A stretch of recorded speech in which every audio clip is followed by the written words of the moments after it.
Hello everyone, how are you doing? Thank you so much for being here. This video is going to be about some newer kind of innovative products, Sephora mostly kinds of products. I feel like there are a ton of new things coming out there and I don't want to ignore those, and I want to just keep you posted on what's happening. Even though I have completely enjoyed keeping a lot of focus on drugstore lately, it seems, there are some new kind of innovative things that I wanted to work into a look for you today. So I've got my skincare all on, my sunscreen, and the first thing I'm going to jump into here is a new primer. It's from Ulla Heinrichsen, and it is the Banana Bright Sun-Kissed Face Primer. It's a self-tanner with vitamin C and banana powder inspired pigments, whatever that is. Gradual glow enhancer, it says. Apply once daily, and it can be worn alone or under makeup, so I'm using it as a primer under my makeup. I've only used this a couple times so far, so it has definitely been a gradual effect on my skin, but I'm going to give myself a pump of this and just apply, and then I'll use a little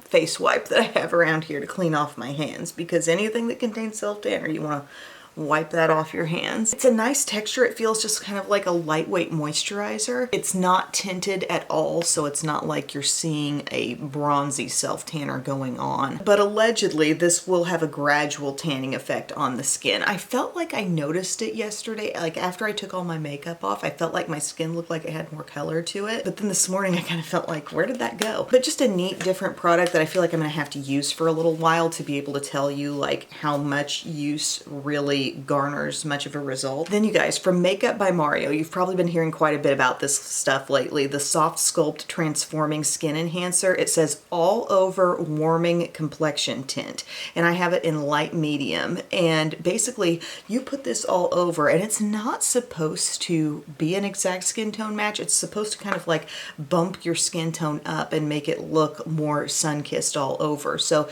like this is light medium, and you can tell like that's not my skin tone, but it's supposed to be that way.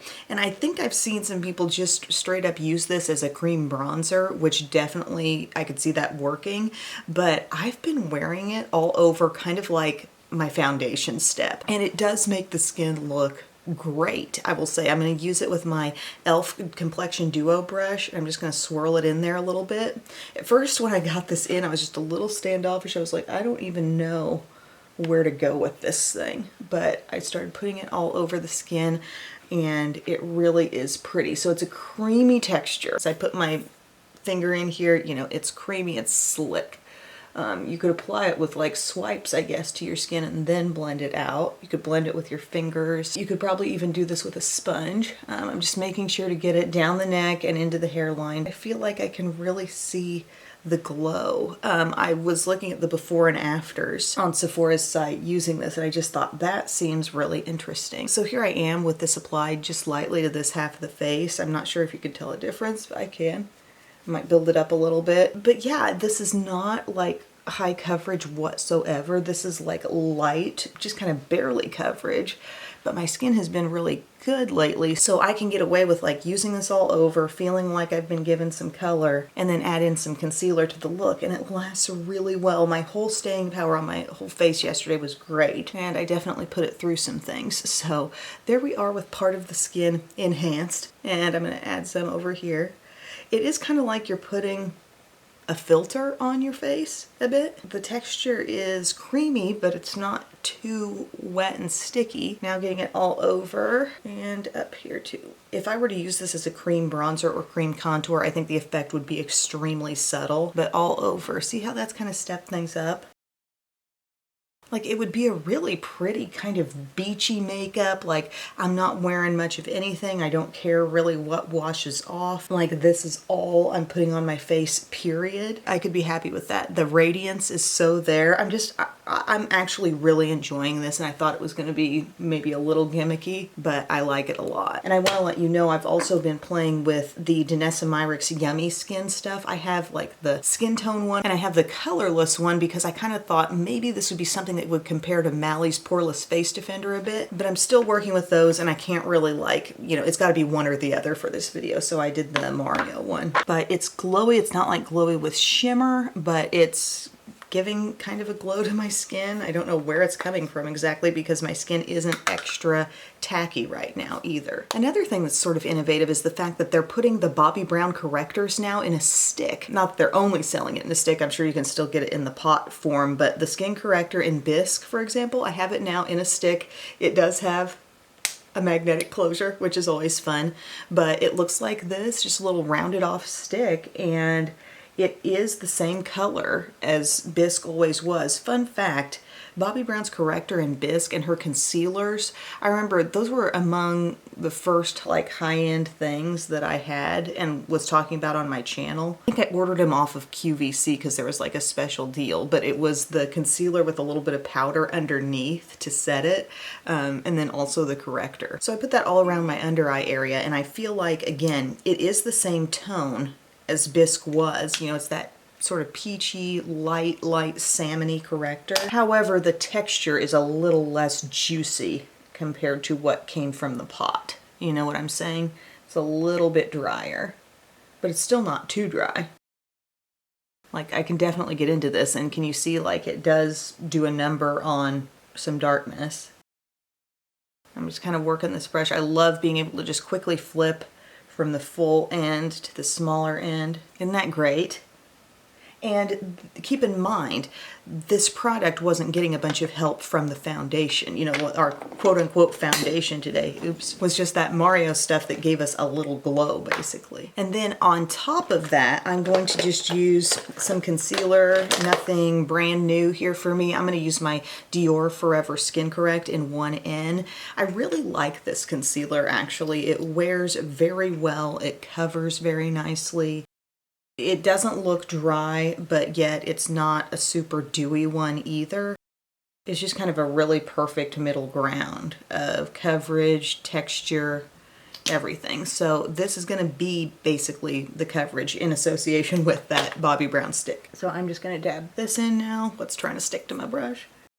But I wore this whole like face combo yesterday, and I thought, wow, this is wearing great. And see, that's kind of the point of a corrector. Like, could I have gone just solo with the Bobbi Brown on there? Yeah, I think I could have and been satisfied. But you kind of correct the skin, and then this is my step to sort of brighten. That 1N shade is perfectly brightening on my skin tone and cover a little more. And in other areas, like the nose, around the nose. Guys, I have to tell you my story of what happened to me at Lowe's yesterday in case you don't follow me on Instagram. The nicest thing happened. Like, we were just running there. I had all 3 kids, and we were just running to Lowe's after we had lunch because I wanted to pick up a couple of new hanging baskets for the backyard. And we're only there for maybe less than 10 minutes. We find what we want outside and we come and get in the line.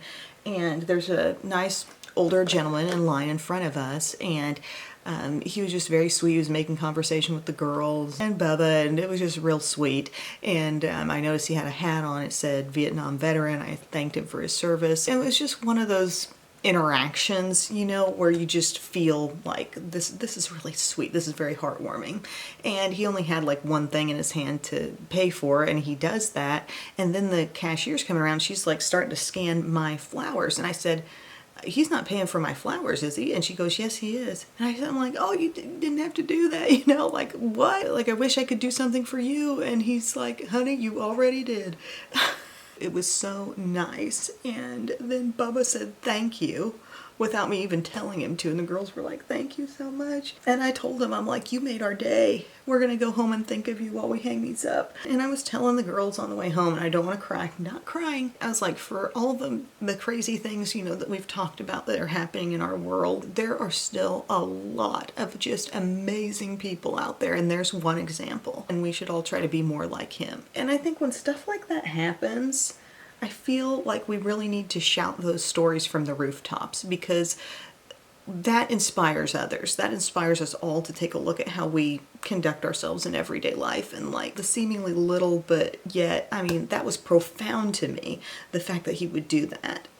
You know, it left a mark. I haven't stopped thinking about it since yesterday. We need to share those nuggets of goodness. We need to flood the world with these kinds of things so people are inspired maybe to do the same, but so people are just comforted by the fact that there is so much goodness out there. We're not just a bunch of anonymous people in this world. Like, I mean, I didn't know this man. I'd never seen this guy before, but he sure treated us like he cared about us, you know, and cared to talk to us. And it just kind of reinforces to me the importance of seeing other humans, interacting, having a conversation. It doesn't matter if you know them or not. It means something to people. That interaction meant something to me. It meant something to him, apparently, and I just can't believe that he bought my flowers. So anyway, very, very sweet. We're gonna move on. We're gonna talk about this concealer now and how the skin looks so incredibly like nice and even and covered, but yet, you know, all my coverage zones are pretty much the under eye, the nose, T-zone and stuff, and everything else is just super light all over the skin, but it's working for us, isn't it? On top of that, I'm gonna set with a little bit of Kosas Cloud Set. Nothing new here, but probably one of my favorite Sephora items right now. I wear it in Breezy. It's like the second lightest shade. Do I need the ultimate lightest shade? I'm not sure, but I feel like this shade really just works. It sets my under eye and T-zone without dimming it down or dulling it down. And I think it for sure has a hand in the improved staying power of the overall look. I think I stuck my brush directly in my eye though, and that didn't feel good. I don't even look like I've been powdered. Like, looking up close at my skin, if you were to say, was powder just applied here? I would probably say, no, I don't think so. But yet, you know, I have altered the texture a little bit. A little less dewy, and I think perhaps even more even in some areas. And then this is something I've had on hand for a long time, my Glowish powder, the Luminous Pressed Powder from Huda in Light. This is something I'll occasionally just use for an all-over face powder. It does have like a little luminosity, but overall, you know, skin tone match. And I'll just use this to set all over the rest of the face. I have used this like powder foundation before. It's not like as full coverage as the Patrick Starr ones and even L'Oreal Infallible and stuff like that. It's not super heavy duty. It's more natural looking. But look at how that is going over the top of everything I've just done. Really kind of smooths it out. Everything's looking even and nice. Not from Sephora, but a new thing I was sent in PR. M Cosmetics has come out with sculpting bronzing powders.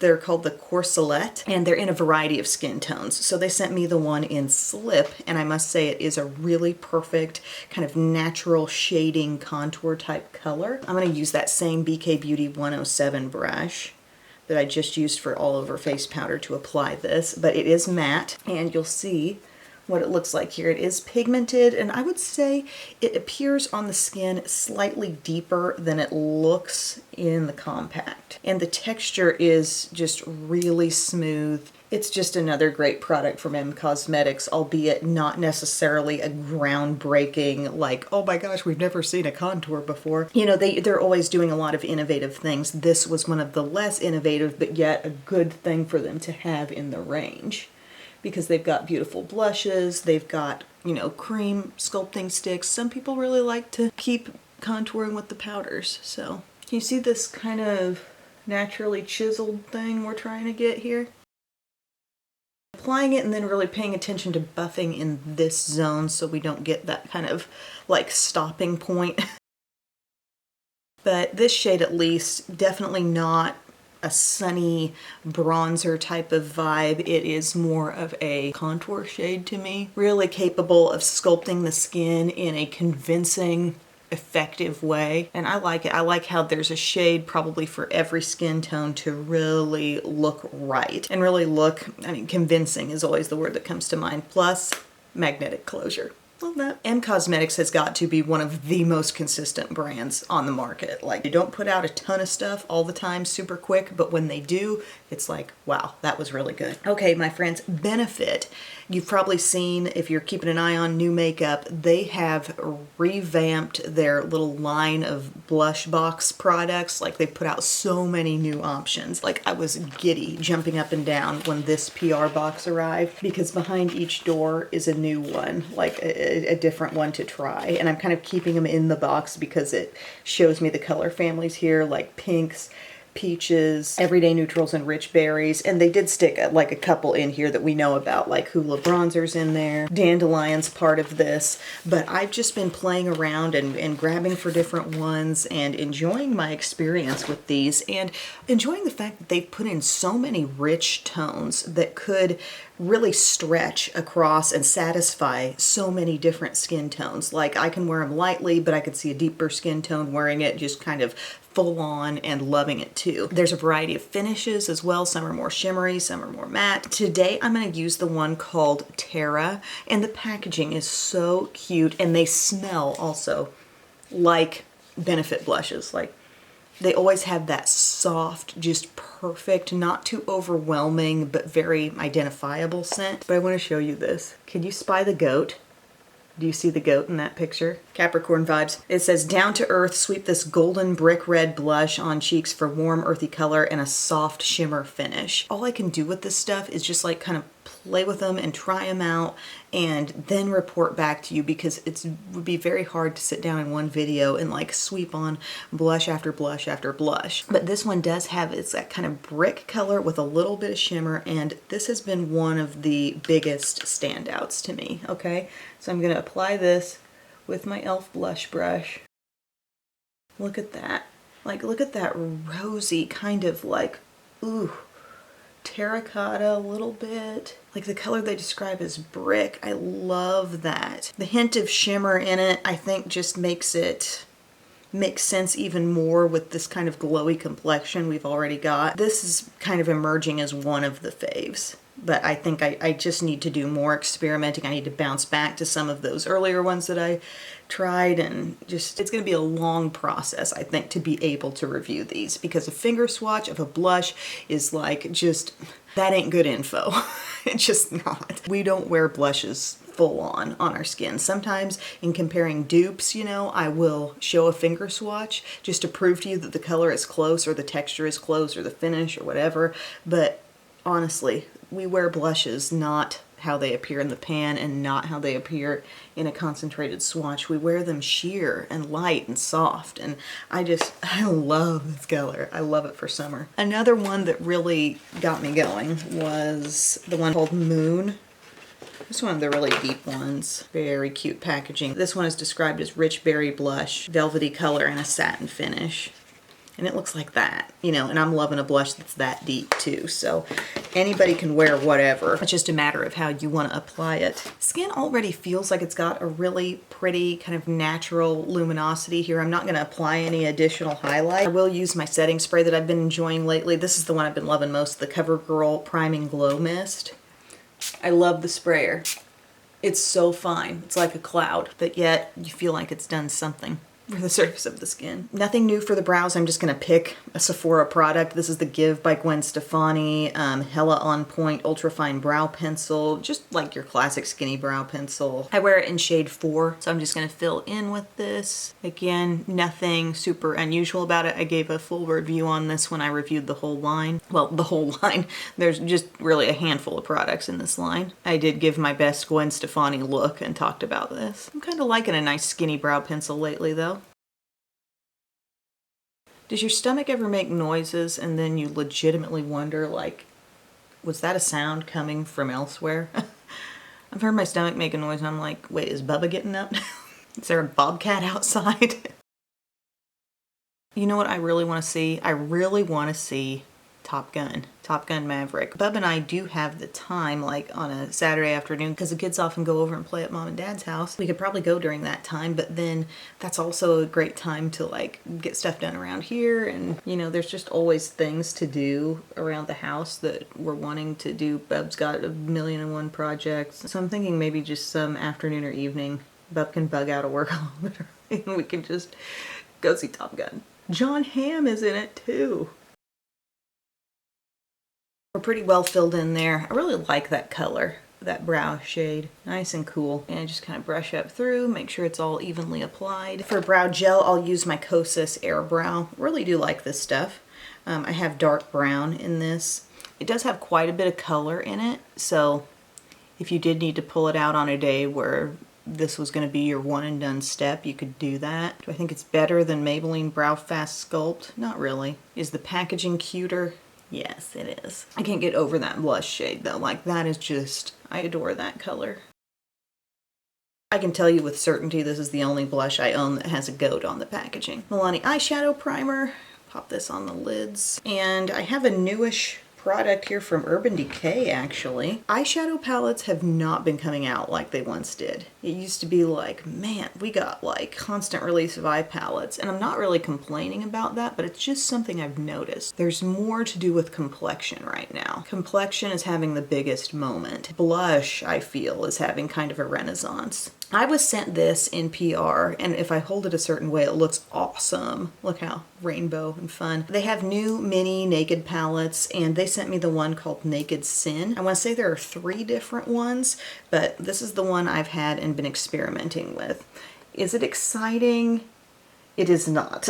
It is a nice basic, but it's not something I'm really shouting from the rooftops about, if you know what I mean. I don't know, like we're gonna start off and the shade name is actually called Boring. We're gonna use Boring in the crease. It's a matte beige. It's like you're gonna call your own shade Boring, Urban Decay? How edgy. But it's a beautiful crease color, boring or not. Also, what's with this slash over my knuckle right there? Did I get too aggressive ripping into an Amazon package? I probably did. So I don't have gripes really about the textures in this. I think it's fine. I think they're just trying to appeal to the smaller palette vibe that's kind of out there lately. The bite-sized palette idea and things not being too overwhelming. You'll see, it'll turn out a pretty look. I'm just not jumping up and down. This color over here called Twisted, I do like it. It's kind of a cool, almost mauve-y brown. And I'm just gonna take that with the very same brush and layer that up in my crease. That's as dark as it gets for this look. I do like putting it on the outer lid as well, so I will continue forward doing that too. But see that pretty blend we get between the two? Now, Urban Decay also did put out the Wild Greens palette fairly recently, and I thought that was great, actually.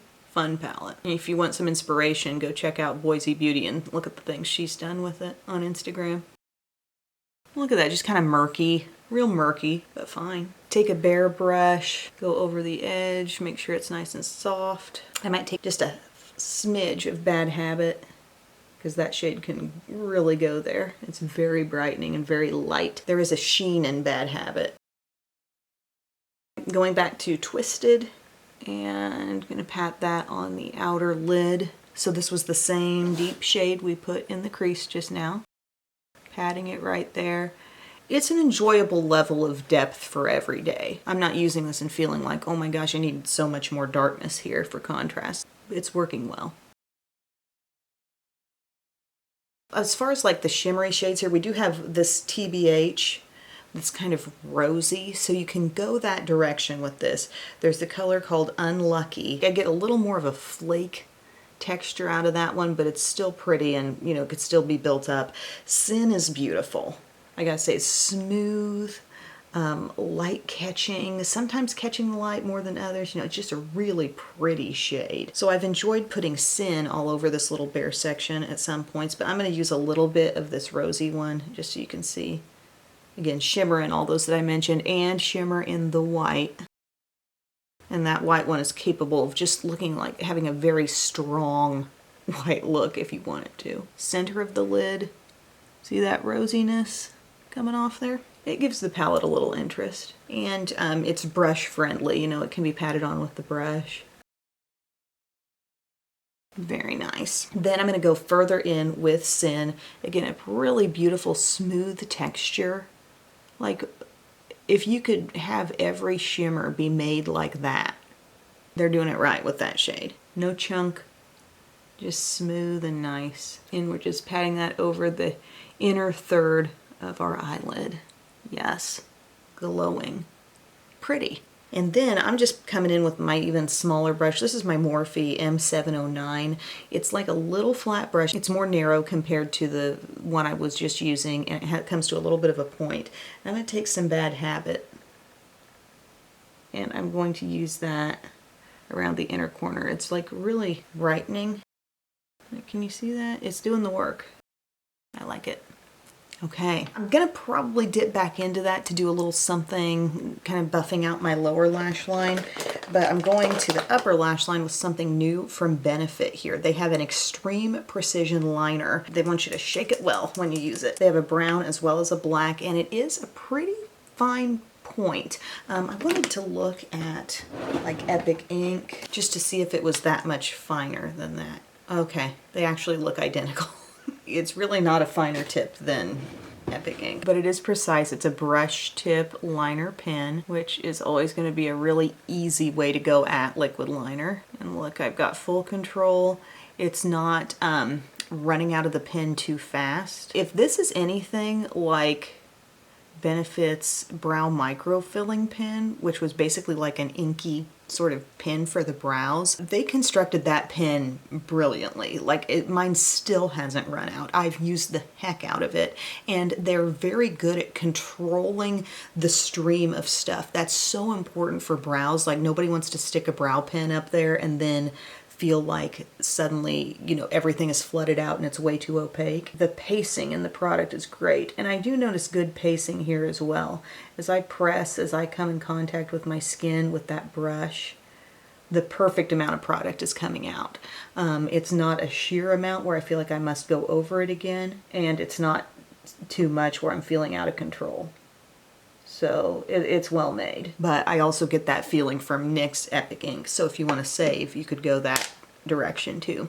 Staying power has been fine for me so far. Like it hasn't been smearing off or smudging off, but I also haven't put it through, well, I put it through some sweat. No issues staying power wise yet, but I gotta be honest, I haven't been using it that long. Then I feel like taking my Cocoa pencil from Laura Mercier, and I just have a better staying power lash line experience when I use this. Even if I'm planning to add some powder, like from an eyeshadow palette, if I put this down first, I swear it all lasts better. So just getting a little definition. Cocoa is a like shimmery brown, not in a real like loud metallic shimmer sense, but you know what I mean.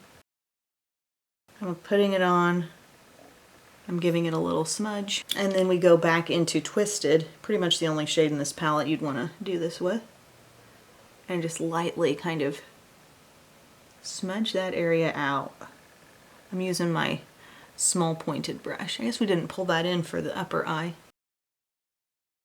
And then, because I could tell as I was smudging, still felt quite a bit of moisture on my under eye area. I've had some hydrating products on. We've had a couple concealers on. And I did this trick yesterday and it did not fail me. I've done this a lot. Kosas Cloud Set. Take a smaller brush. Take any, I don't know, like any eyeshadow brush that maybe you've deemed as not necessary or a little too big. I have this multi-purpose eye brush from Makeup Geek, for example. See, bigger than I'd probably use on my eyes, but look, just dip into that powder at the tip and just get a little bit, just one dip in, one application is all you need, straight underneath your liner. This may not be a tip you need every day of the year, but on hot summer days, you may be thanking me for this. Okay, just absorb any excess oils there. Then a new mascara we're gonna put on today. I don't know if this is new on the market, but when I saw this on Sephora's site, I thought that is the kind of brush I wanna use. It's from Lawless and it's called the One and Done Mascara. And look at the end. The end is really, really spiky. And I'm worried that sometimes, especially on this eye, the way I apply mascara, I think sometimes I pull the lashes down or I pull them out of their curl because of the way I'm trying to go at them with the wand. And here, you know, it's got the little spikies on the end, so you can just really easily get where you want to be. Does that make sense? I'm accessing the entire wand as I coat the lashes, and it can just be a little easier that way. I wish I could get my hands on one of those telescopic mascaras that was just the ball. I think they called it Telescopic Explosion. I came to really like that one, actually. Everything comes back around, doesn't it? Actually, wasn't Givenchy the first brand to really do that? I never tried theirs, but I'd seen pictures. I wonder if they still make it. I will say this mascara has been good for me. It's rubber bristles, really, really short ones down here. And then, like I said, this sort of spiky ball at the end. It builds up really fast. The brush comes through the tube, still coming out with quite a bit of product on it, so it builds up quickly. Look at that. Like just in an instant. That's given Superhero a run for its money on that. And they just look big, you know? I'm not really that familiar with that many things from Lawless. I think I've tried like a little eyeshadow palette at one point. I feel like they did that mascara right. One thing I have noticed, you do that don't go back for your second coat immediately. It can be a little goopy. You want to wait. It will build on itself, but wait a little bit.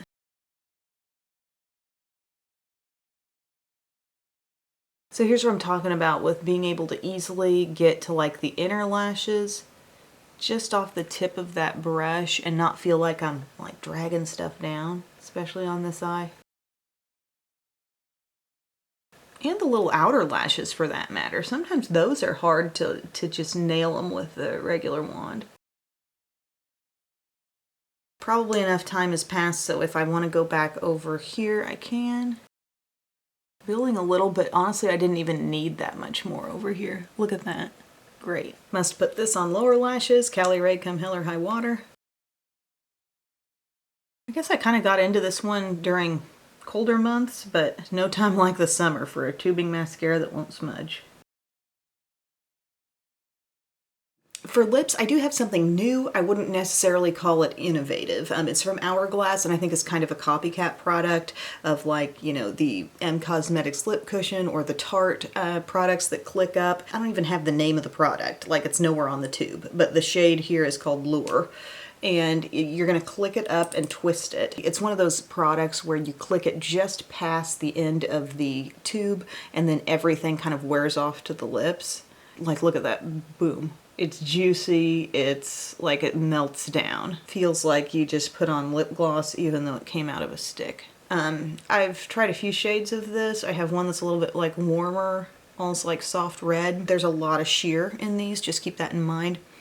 Definitely taking a page out of Tarte's playbook because many of those were sheer also. But really moisturizing, and you just feel that product melting down.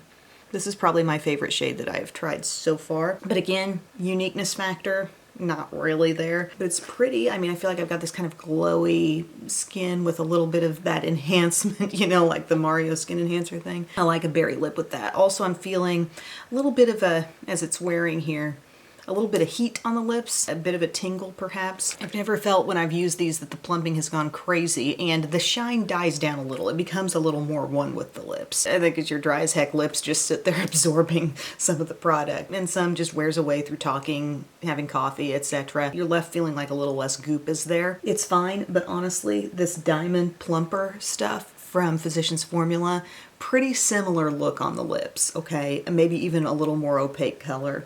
Just go for that. Most exciting, best points of this look for me, I really liked the Mario Soft Sculpt Transforming Skin Enhancer. For my skin right now, I feel like I can get away without having that much coverage all over, but I add in the concealers I want to use, and then like everything comes together. And I've had great staying power anytime like this has been my base product, so I'm liking that. I like the Bobbi Brown Bisque stick. I felt like that really brightened. The shade Bisque is very appropriate for my skin tone to correct darkness, so that worked awesome. This concealer is great too. Like, it's not new to me, but the Dior Forever Skin Correct is bomb. And yes, I did enjoy the mascara. I'd have to add that to my like pile, but I really love this Terra blush. Oh yeah, and the M Cosmetics bronzer.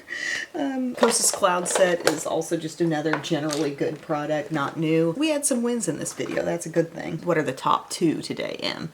The Mario and the blush, I would say. See how I just gave it a little recurl? Sometimes that makes all the difference for me, and that will last all day. I didn't press hard, I wasn't pulling at my eye. Some people will yell at me, but it's okay. Finished look, fresh summery vibes, right? Only took us, what, I don't know, 40 minutes? Thank you guys for watching. I hope you enjoyed this video. Let me know what new products you're really interested in. I know Mario has another new thing. It's maybe some sort of actual bronzer. I haven't really gotten into that yet. I probably will. I will keep trying more of the Benefit blushes to nail down my top picks. But yeah, thank you so much for your time, everyone, and I will see you again very soon. I love you. Bye.